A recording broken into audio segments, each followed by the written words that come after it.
I like to jump right into it. So Yeah. I don't like to wait around.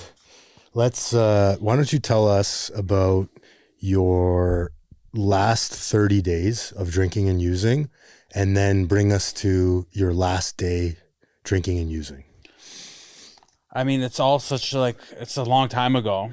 My last 30 days, I remember just being volatile. And if I wasn't getting high or if I wasn't thinking about getting high, I was an asshole. I would rip your head off. Not even questions, no questions asked. And I remember just shit starting to spiral and go out of control. And I was just constantly trying to use and trying to get high. And I just couldn't like cope. And I was using drugs as a way to cope, to like try to bring me down to reality. And the issue was I was so immune to being high that I wasn't getting high anymore. So I was just like, I peaked. And then once you hit that peak, you're trying to chase that, AKA first high. And I remember the basically the last 30 days being just, I lost my job. I was fighting with my girlfriend at the time in Waterloo nonstop. And the fights were escalating to the point where it was going to get like physical, and I was going to end up in a shitty holding cell in the middle of winter. And I remember the last fight that we had was on Christmas Day, and I tried to get high and I couldn't. I was just trying to get high and consuming. And I remember either I blacked out or I just greened out, and the next thing I know, I'm back in Toronto living with my mom. And that's when I was still using at the time, and I was still trying to get high. I remember driving to that's all it was me just trying to get high all the time, trying to chase that first high, and it wasn't even enjoyable anymore. So it was just shit. It was like 30 days of pure hell, and all I wanted to do was try to get high, and I wasn't getting high. I wasn't able to. And then what was your drug of choice? Weed, marijuana. This is good. I love talking about this one. Because the world, honestly, and I'm gonna say this, is if weed was legal then, I don't think I'd be sitting in this fucking room right now, because it's so readily available. It's in the corners, at the corner, it's across here. There's fucking weed everywhere now. And it back then, before these stores were around, it was like, you had to meet up with your dealer and then like make sure you had the money. And like now it's so readily available, and the dealers were only taking cash at the time. You don't go to a dealer's house and tap your fucking debit card, right?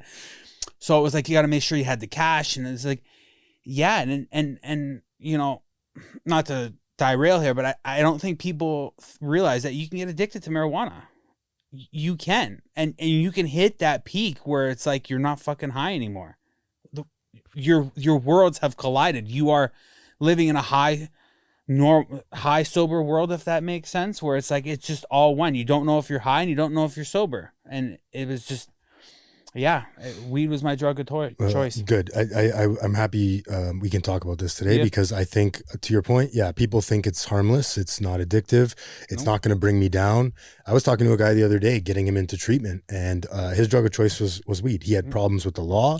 He was forced to go into treatment through the courts, and his life was, he was homeless for a long time.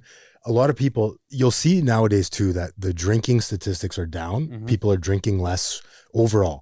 So and this is in the US and in Canada, but the people that are drinking more, but overall people are drinking less. Yep. What do you think they're doing instead? They're right? Like, marijuana. There's a lot of kids that are only, and I use that in quotations, smoking weed. And now we're starting to see all these other things that are coming out, the problems as a result. So tell me about your last day using, and what sort of pushed you into recovery and sobriety. My last day, I remember it was a horrendous ice storm, and I know I had weed in my apartment back in Waterloo. I'd already lived back in Toronto, and I was like, fuck it, I'm driving. And I made up some stupid excuse to my mom. It's like, oh, I need my beard trimmer. And she looked at me like, son, are you out your fucking mind? Like, look at it out there. There's 3 inches of ice on the ground. I'm like, no, I'm going. So this is important. Right? So I hop in my truck, and I'm like slipping and sliding, driving down the 401. I'm like, there's no traction on my truck. I finally get there, and I go there, and there's no fucking weed.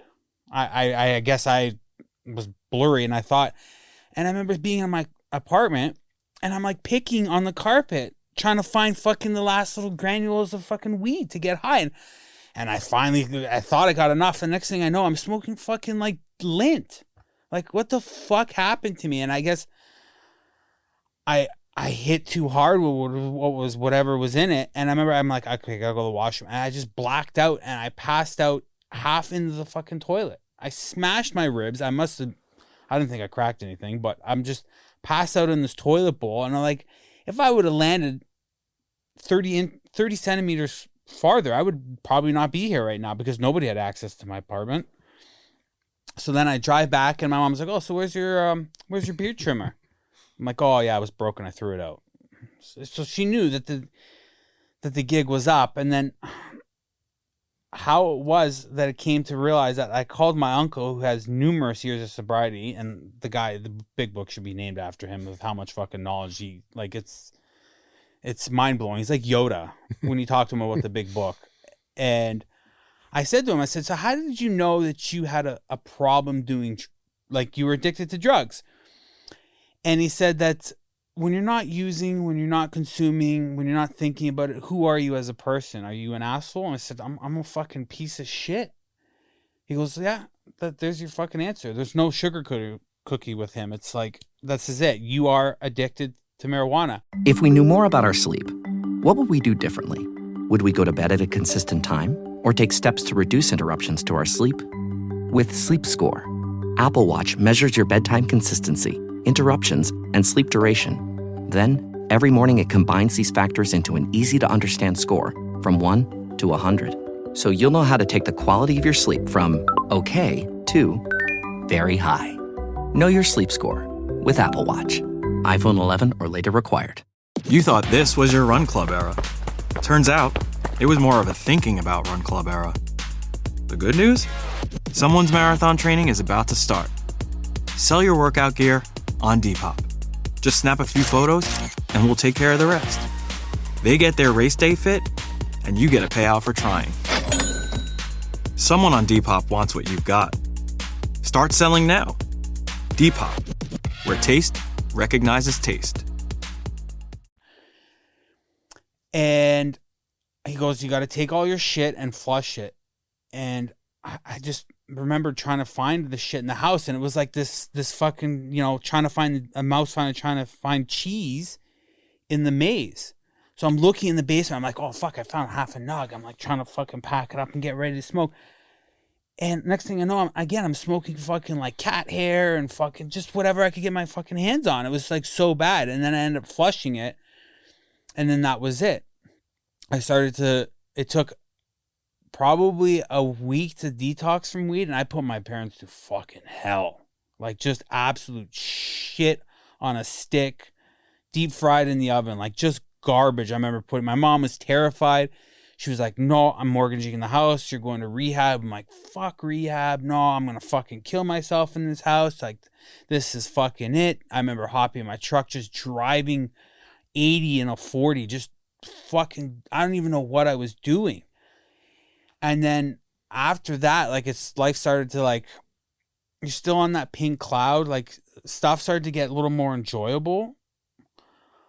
But I just, the fucking garbage I put my parents through, I can't thank them enough for, like, sticking by me. I know I'm, like, all over the place with this, but, like, it's just, if it wasn't for them, like, I don't fucking know. I probably would be in jail. I probably would have went and, like, broke into somebody's house to get, like, I had the money. The money wasn't the issue. It was just, like, I assumed everybody had weed. And, when I moved back to Toronto, I was, like, reaching out to old dealers, and it was a fucking nightmare. I'm like, this is a sign from the higher power, God, whoever. Like, if you can't get it this easily, it's not for you anymore. And again, I got tired of rebuilding my life. it was this vicious cycle of every 2 years, my life would crumble, and then I rebuild it. I'm like, fuck, this is good. And drugs were always there. And then I rebuild my life would crumble, and then I'd rebuild it. And then drugs were always there. And it's like, what the fuck is the common denominator here? And it's like, drugs are always there. What happens if you remove drugs? I'm like, there's no fucking way. No. Drugs, me and drugs are like two peas in a pod. Man, I'm all over the place. No, you're good. You're good. And it was like, you got to fucking try this. You got to tighten your belt up. You got to man the fuck up for once in your life and try to live a life without drugs and see what the fuck happens. If it doesn't happen within 2 weeks where you think, hey, this is not bad, then go back. Go back, right? Live that fucking life if you want. And, you know, I remember 2 weeks, I applied for a job, and it was like my dream job. As we were saying earlier, I was like, fuck, this is it. Like, this is my dream job. And I'm sober where I haven't used in 2 or 3 weeks, but I was piss testing myself, and there's still absurd amounts of THC in my system. So it's like, and then I'm started beating myself up. I'm like, am I sober? Am I not? And it's like, I'm still pissing dirty. But then I got this fucking job. I'm like, this is a sign. Do not do drugs any fucking more. You have gotten God or the higher power or whoever has come and given you this golden ticket. And I remember, I'm still detoxing at the time, even though it's like a week and a half, 2 weeks now. And it's like minus 35 down at the stadium. And I'm sweating like I have just run a half marathon. And I'm just jonesing. I'm smoking cigarette after cigarette after cigarette. I'm just like nonstop. And I'm like, this is fucked up. Is this real right now? Like, somebody kick me. This can't be real life right now. And then I'm battling myself. Like, no, you got to see this through. You got to see this through. You're in the trenches. You got to fight through this. Like, this.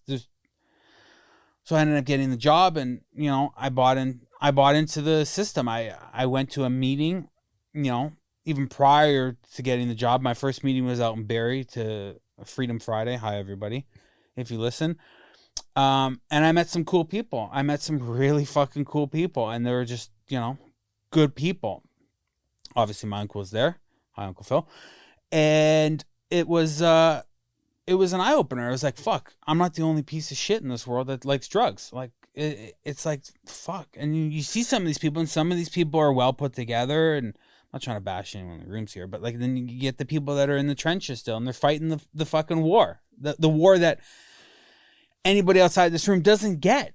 Like, this war where it's not even, now with how much sobriety time, and I'm not trying to be arrogant, but with how much sobriety time is, I feel like the war on drugs with me has gone away. It's the war on self now. It's like, I still have these, like, I'm a piece of shit. I'm incompetent. Can't do this. Can't do that. I'm not good at this. What the fuck is wrong with me? You just sit there and you beat yourself up. And that's the war that will continue for the rest of my days, that nobody will ever understand. I mean, people have issues with themselves. I get that. But it's like, it's not amplified as it is when you're an addict. It's like, it's constant. You could walk in, you could be a perfect person, and you will find the flaw in your body. I'm all over the place. No, dude, you said a lot of good things there. I think, I like what your uncle said about when you're not high, who are you? Like, how are you living? Are you okay in your own skin, essentially, is what he was saying. And I've never heard it said quite like that, but it's true. It's like, when I'm not high, what kind of person am I? Are people enjoying my company? Am I bringing joy to situations, or are people walking on eggshells around me? Are they scared of what I'm going to do next? Or, and am I just in my head all day? Right. What I want to know, what did weed do for you? Like, what was the solution that it provided for you? So it started off like, when I was growing up, I was like bullied in school, class clown. I fit all those like generic stereotypes that were out there. And it's like, I was very anti-drug. And, I remember my final year of high school, people thought I was an undercover cop, how straight and fucking narrow I was. I was like, they were terrified to even mention weed around me. I was just like, guys, I'm not a fucking undercover cop. I'm almost 20 years old. I'm ready to graduate fucking high school and move on with my life. I mean, fuck, I was buying alcohol for the kids, but maybe edit that out. But, it was like, then all of a sudden I got introduced to a social circle, and it was like, oh yeah, try this. And I had a little toke, and I was like, fuck, this is great. Like I'm fucking, I felt like I could be social. I could be comfortable outside of my own skin. I could be, people were like, everybody likes me, and I'm not like doing something stupid in class. I'm not, mooning the teacher or, throwing fart bombs in a classroom. Like it opened up the social circle. And then it was like, weed was there and everything was good, going for barbecue, smoking some weed, going to clubs, smoke some weed, rave, do some weed, all that stuff. And it was social. I was like, fuck, I have friends. But unbeknownst to me, that it was a friendship built on drugs. It was, and then it got to that point where it's like, I just wanted to be high all the time. And it wasn't like social anymore. It was just like, I want to go in my mom's basement and fucking smoke up. I want to sit in the backyard by myself and smoke up, play some video games, smoke up by myself. There wasn't, the social aspect was gone. And again, if I wasn't getting high, I was a fucking asshole. You think I would have clicked in then, but it was just like, if I'm not doing drugs, I'm an asshole. And again, like it made me something I never got to experience as a child. It's to be social, have some friends. I had nothing growing up in elementary school, high school, nothing. Friday nights, I was at home playing video games. Now that sounds like a perfect night in for me. Yeah. But, right? Like, it's like, oh, I don't have to go out. Fuck. All right. Sit in my boxers and play some video games.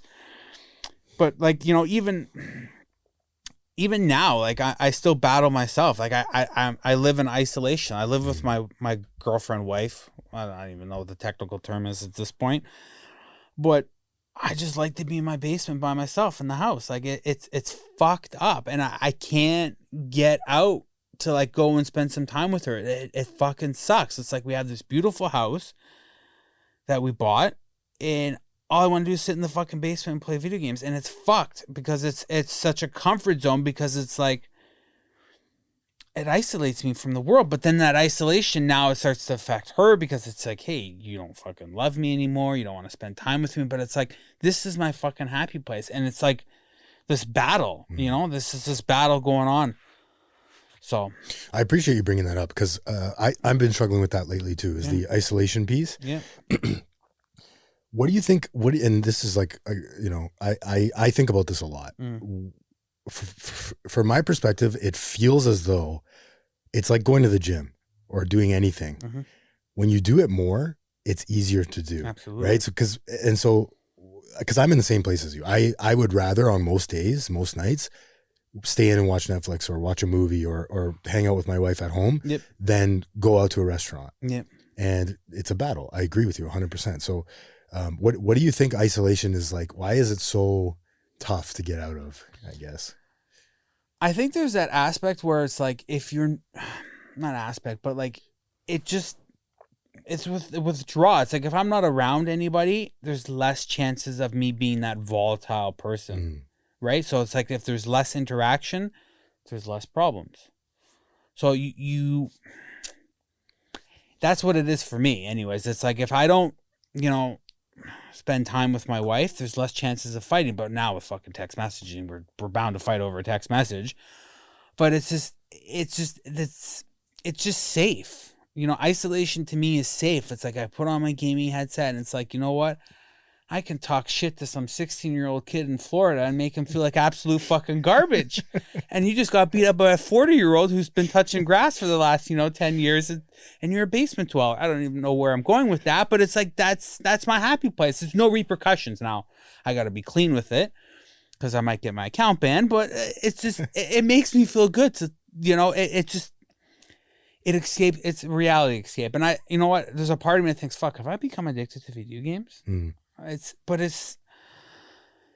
just safe. There's no harm, but there's harm, because it's like, now I'm isolating from my wife. I'm isolating from, house responsibilities, where it's just like, I want to come home after taking the dog out, eat breakfast, go to the gym, go to work, come home, play video games. That's it. I don't want to fucking, if you tell me you got to put this pen over there, holy fucking shit, here we go. It's like, and I've created this.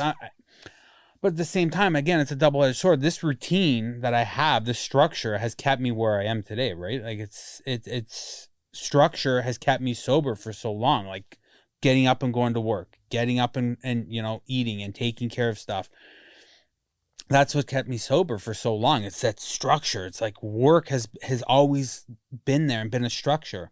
Now, I mean, it's obviously taken its turns and bumps and ups and downs, but it's just, yeah, you go back to the isolation thing, and it's just safe to be alone. Like, because I know who I am. I will rip a strip off of you, no questions asked, fight dirty, throw mud, throw salt. But if I'm in isolation, I can't do that. There's limited opportunities. So that's why isolation, it's a safe place, and it's not comfortable, and it's not good to be in isolation. Like, I'm not a hermit. I'm not going to sit there and hide under the blankets. Like, I'll go out once in a while with my wife. We went out to go see a movie last week. You know, we went out for dinner just before that. Like, I'll do shit, but at the same time, it's like, I don't fucking want to do this. Yeah. I just want to be in this fucking basement. Yeah, it's tough, man. I get it. It's there's the balance between being a social human being. Mm-hmm. It's important, like, to anyone. I don't care who you are. Mm-hmm. We all need that sort of social aspect in our lives. Obviously, you know, you do cultivate it in the video game aspect. If you have friends that you play with, mm-hmm. I used to do that too. Yeah. One of the reasons I don't touch video games anymore is because, I'm worried that I'll just like go all out with it. And again, not that there's anything wrong with it, because it's brought you to where you are today. It's that finding that balance is extremely difficult. I had my therapist told me one time that when I used to do therapy and could afford it, she would tell me that it's leaving a comfortable place to go to an uncomfortable environment. Mm-hmm. There's a lot of unknowns once you leave your house. Right? Yeah. And you could say, we have these plans to go and do this, this, and that. But in my head, it's like, there's so many different unknowns when I could just stay here and I know what's going to happen for the next 12 You're the narrator in your own fucking story. Yeah. Double-edged sword, like you said. Incredibly double-edged. Yeah. So those early days, bring me back to those early days of getting sober. What were some things that worked for you that helped you get to 8 years? Work. Just getting up and going to work. My mom was terribly sick at the time, and I was, go to work, come home, take care of her. And that was pretty much it. I was just focused in on work. I got addicted to work. There was nothing else to do. There was no drugs. There was no friends. There was minimal video games at the time. And it was just I got addicted to work, and I just kept working and working. And next thing you know, I'm like, holy fuck, 6 months, holy shit, a year, and I'm just continuing to work. That was it. So that's what it wasn't enjoyable. I wish I could go out and, smoke a couple joints and pound a few beers back, but you know what it's like with addicts. It's never one. Mm-hmm. One becomes 100 real fucking fast. So it's just, it was, that's what it was like. It was just I got focused in on work and routine. That was it. I just tried to distract. I don't know if you consider a healthy distraction working, because again, when we're addicts, you can get addicted to fucking anything. You can get addicted to twirling your pen. Like, we're so fucked up as people that we can get addicted to anything. So yeah, that's what it was like. It was just work. If you've ever blasted synth beats from your boombox or burned CDs for your besties, this one's for you. As people get older, much like their music tastes, their health needs change. AG1 is the simple daily health drink designed to deliver over 75 essential daily nutrients and pre- and probiotics to support energy, digestion, and mood, so you can make the most out of every decade and dance break. Learn more at drinkag1.com. Struggling with weight loss? Prolon's 5-day fasting mimicking diet is a clinically developed nutrition program designed to promote fat loss while protecting lean body mass. Developed at USC's Longevity Institute, it assists the body in entering a fasting-like state that helps reset metabolism and target visceral fat. In just 5 days, Prolon offers a science-backed approach to weight loss without extreme restriction or guesswork. Get 15% off plus a $40 bonus gift when you subscribe at prolonlife.com/now. What was the alcohol part of it hard for you? I didn't really consume much alcohol because I always thought alcohol was just like empty calories. So I hated drinking, but when I was getting high, it used to be moonshine. My mom was giving me moonshine that she got from the church. It was like 120 proof, and I would fucking smash it. And I was just, alcohol wasn't like the big thing. It was always weed. It was always like drugs, because there was something about it that got me. If it made me feel comfortable in my own skin, I think that's what it boils down to. And it was that's why now, like at home, there's alcohol all over the house. My wife has a huge wine rack, and it's like, I don't touch it. I cook with wine. I used to be left alone in my condo before we bought the house with wine, just sitting there. And I didn't look. I'm like, you know what? Just a little swig. Alcohol was never, thank goodness, well, not be arrogant, but it was like this thing. Because again, alcohol now is fucking readily available. Gas stations, grocery stores, it's everywhere. We've just created this easy, accessible problem that's going to spiral. Yeah. Was it hard when weed was legalized for you? I always wondered that with people that had problems with, like, if you had problems before it got legalized and then when it got legalized. Because it was, when did it get legalized? Like 17, was 17, yeah. So I went sober. Because I was 2 years sober it was that time. 2017, but the dispensaries and the availability didn't happen, I think 2018, 2019, something like that. So I had some sobriety under my belt. I had some knowledge. I had a little bit of a support system through the rooms and, family members and loved ones. But it wasn't like I'm going to go pick up. It wasn't, it wasn't like that. I don't know if it was because I had some clean time or what it was. I felt like the obsession had been removed for whatever fucking reason. I hadn't even gone through the book at this time with 2 years. Like, it took me a while to finally go through the book. And I don't know. Yeah, I don't think I'd be here right now if weed was how readily available it is now. Like back then. Yeah. Yeah, because it's such an easy argument too for kids to say to their parents or their wives or anyone. It's like it's legal. Yeah. Right? Like how do you argue against that? It's natural. Yeah, it's tough. And the other thing too is with the pens and stuff, and like in my relapse, I was at a point weed was never really my thing. Much like I like stimulants. Sure. But weed for me, it made me very paranoid, like it was very loud in my head. Yeah. And cocaine made my head quieter at first until it doesn't. But I think we were seeking the same thing where it's that connection, and everyone's different. That's why there's alcoholics and that's why there's addicts. And for me too, I had that thing with alcohol where I was like, it was there when I was using. Sometimes it wasn't, sometimes it was, but I never found myself craving a gin and whatever, or a drink. I never was like salivating over that. I have more in early sobriety. I was thinking about doing bumps. Like that was my thing. Right. And so, I think when my point with this story was when weed became legal and I was in my relapse, I was in like a fuck it. I started doing everything because I'm like, I'm already relapsed. There's no point. Yeah. And that's why I tell people all the time, like, if you can avoid picking up the first one of anything, just do it, because you don't know where you're going to go, man. I had like I said to you before, I never enjoyed weed. And there I was smoking pens and like it was way too much. Yeah. It's not even like back then, like even edibles, if you wanted to get edibles, it was like somebody's uncle, aunt, in brother. Their bathtub. Yeah, they made weed cookies. And like, oh fuck, you take a weed. Now you go into these dispensaries and there's gummy bears, there's Skittles, there's drinks, there's the world's your oyster. There's weed peanut butter. It's so you don't even have to smoke it anymore to get high. It's in food form. It's wild. So I mean, what do you sort of do? Like, I appreciate you opening up about the isolation thing, because I always ask people, and you answered it for me, is like, what are you working on today? Because when I meet people in recovery or in sobriety that say, my life is really great today, and they don't talk about their unmanageabilities, I'm like, why? Like, don't lie, man. Like, this is, everyone has unmanageabilities, no matter if you're 35 years or if you're 35 days. Right.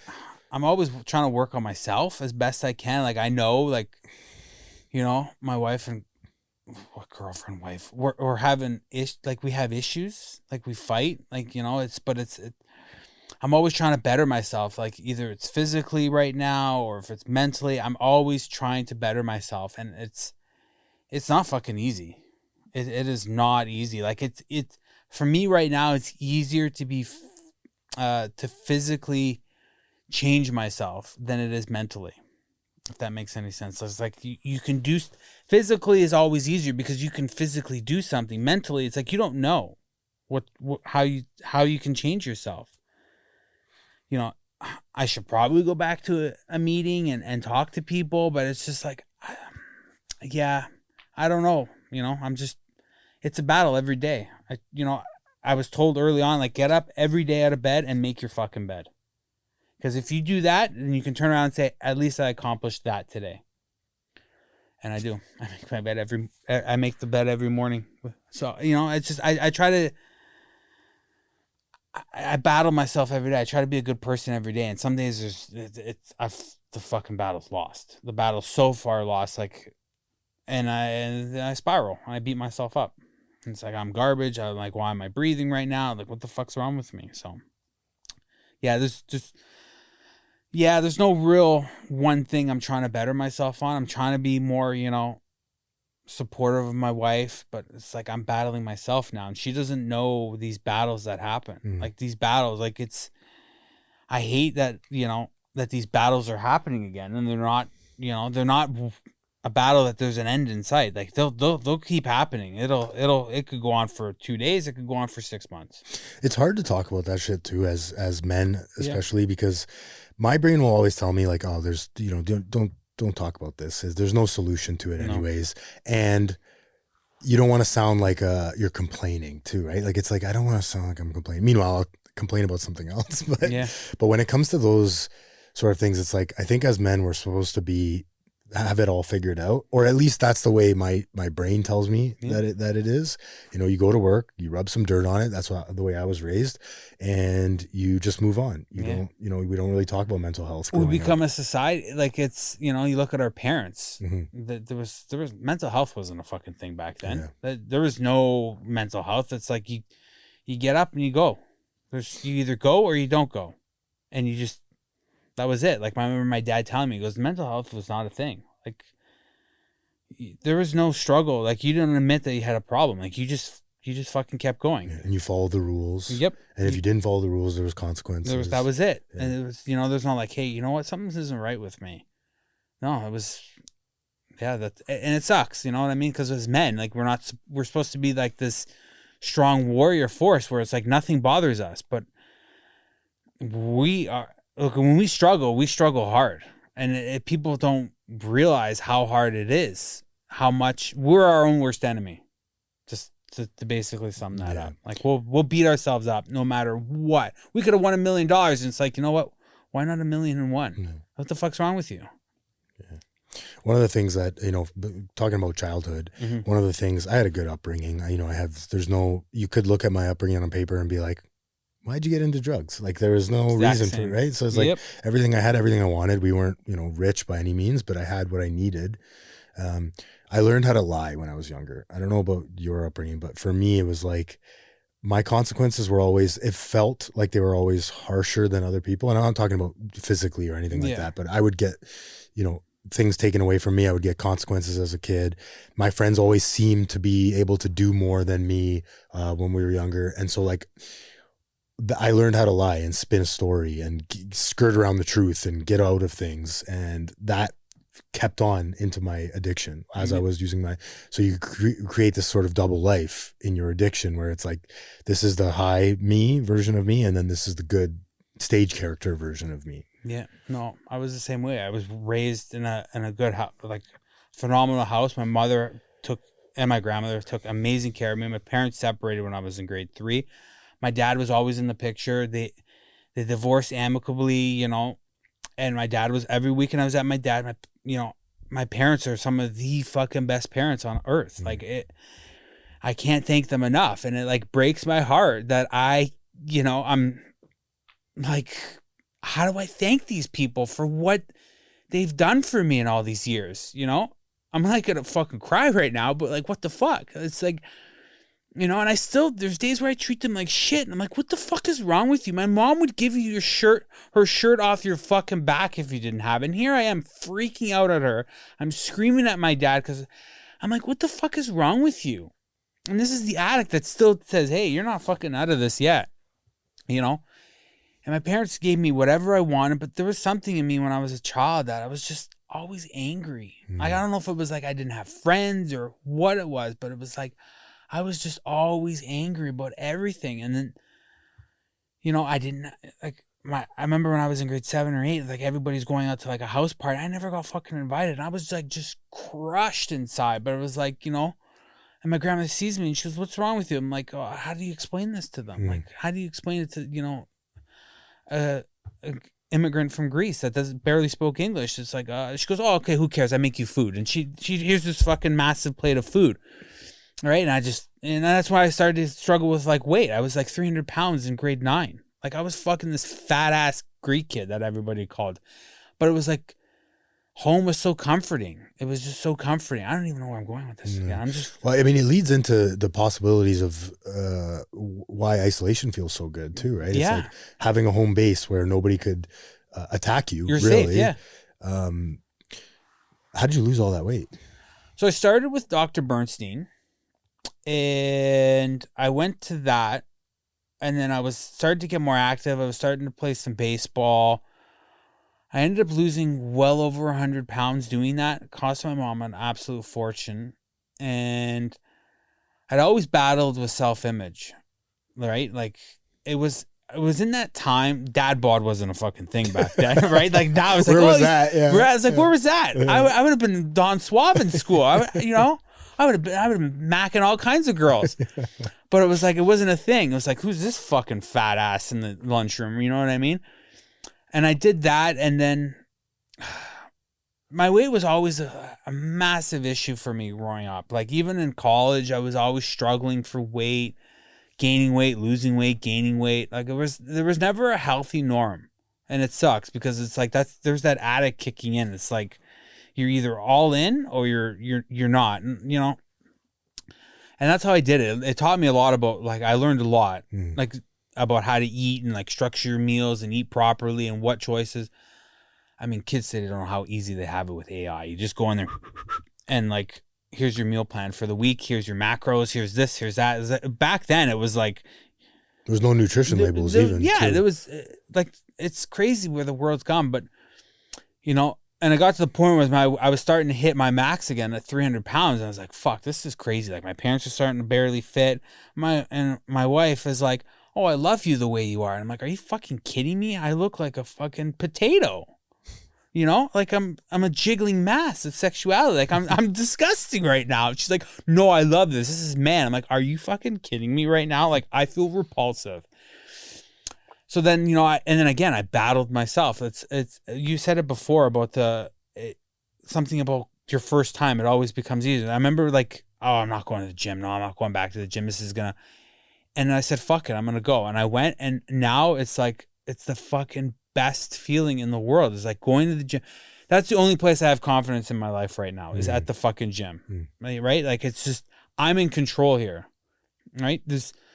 I'm in control, and that's it. There's nobody else to blame. It's like you either lift the heavy ass fucking weight or you don't. You're the one that's in control here. It's like obviously there's other shit that goes hand in hand with like nutrition and all that, and like I'm starting to like slowly lock in on my diet right now.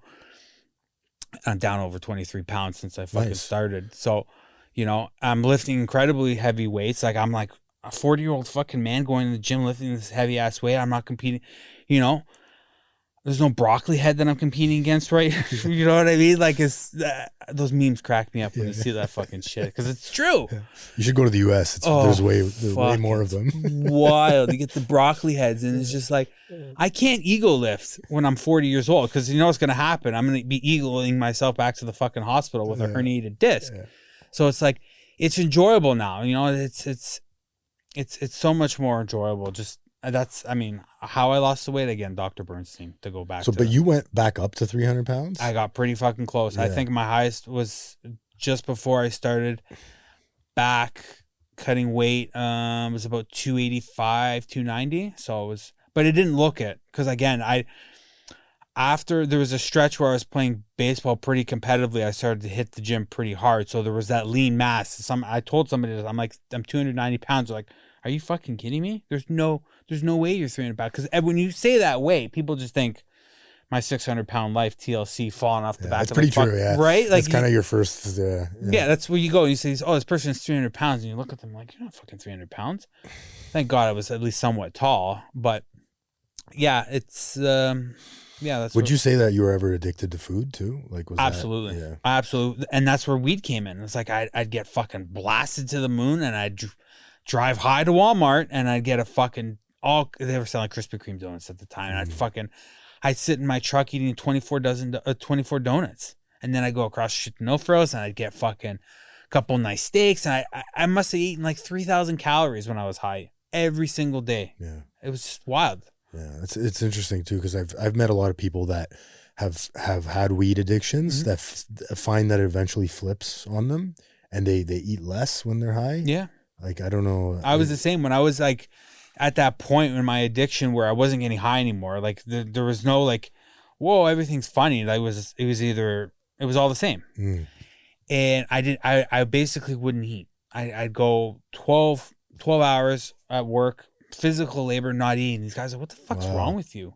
Right? Like, this guy's a junkie. They thought I was shooting up and coming to work, like jonesing out on meth, and I didn't eat. And then when I go home, I get high and fucking open the fridge and I'd clear it out. And then food was always safe. I was raised like that through my grandmother, that food was always safe. No matter where you were in life, if you had food, you were good. And that was it. It was just food was always, it's very comforting. You can get addicted to food. Yeah, absolutely. I agree 100%. There's Overeaters Anonymous now, right? Like it's. Yeah. There's lots of programs for that. And that also follow 12 steps too. Yeah. What were some of the other, I guess, consequences of your weed addiction? Like, were you getting into that schizophrenic or did you ever get into the throwing up thing? I forget the name of it. Bulimia? No, there's that new consequence of abusing marijuana. Greening out? But it's like, you're constantly throwing up. Did you ever have any, what were some of your consequences? Anger. I used to be. As after you would smoke weed, or would it calm you down?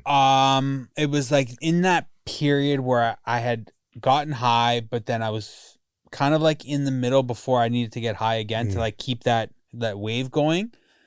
I had horrendous issues with the law, like horrendous, to the point where it was like I was working at the time. They came up behind me and they handcuffed me because I had uttered death threats to my ex-girlfriend at the time. Like, here I am sitting in the call center and fucking 3 cops the size of, the Eiffel Tower grab me, manhandle me, and throw me in the back of a cruiser. They showed up to your work. Yeah.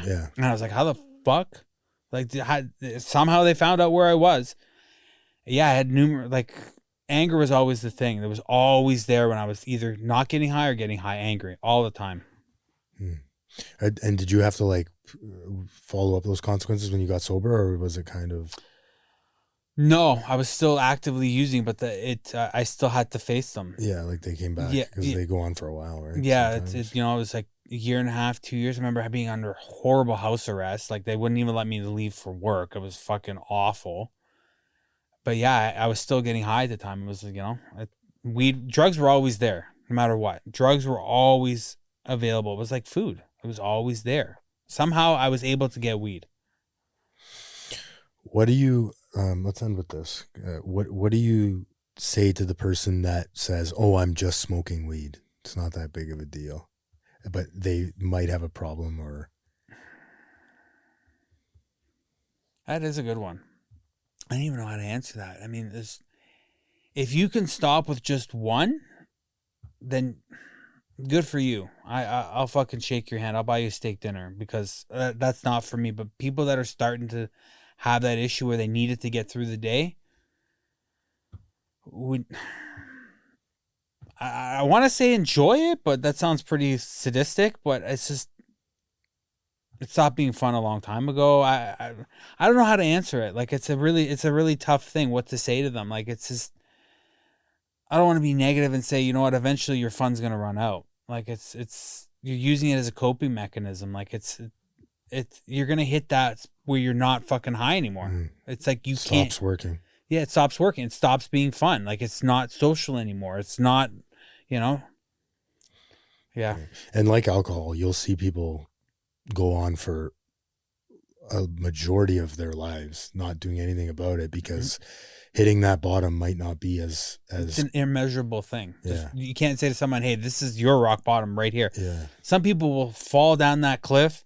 It's like the Grand Canyon. They'll just keep falling and falling. They might stop, but then they'll fall again. Like, there's no, when people say, how do you know that was it? It's like, you can't measure it. It's just, there's some sort of divine intervention maybe that it's like, this is it. This is your end. Like if you continue, you will die.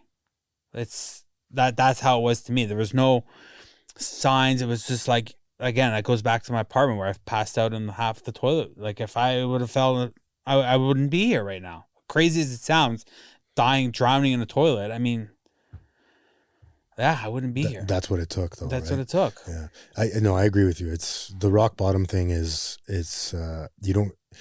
I think everybody has to hit a point, and you said it perfectly. It's subjective. It's different for everybody. Only you know when it's enough. I talk to parents all the time at my job. That yeah, he's at rock bottom. I'm like, no, he's not. Because if he was at rock bottom, he would be on his way to treatment. He would be saying yes to this treatment center. He would have come on himself, yeah. That's what happened to me. The third time around, my moment was in a hotel lobby where I was watching people go to work, and I had no money, I had no hope, and I think divine intervention is a good way to look at it, because I don't want to say there was a voice that came in my head or I heard but there was just a narrative going on that was like, dude, that's enough. Like it's enough. The gig is up, like you said, and you used to be happy like that guy. You used to be, you know what I mean? It's like, but it's different for everybody.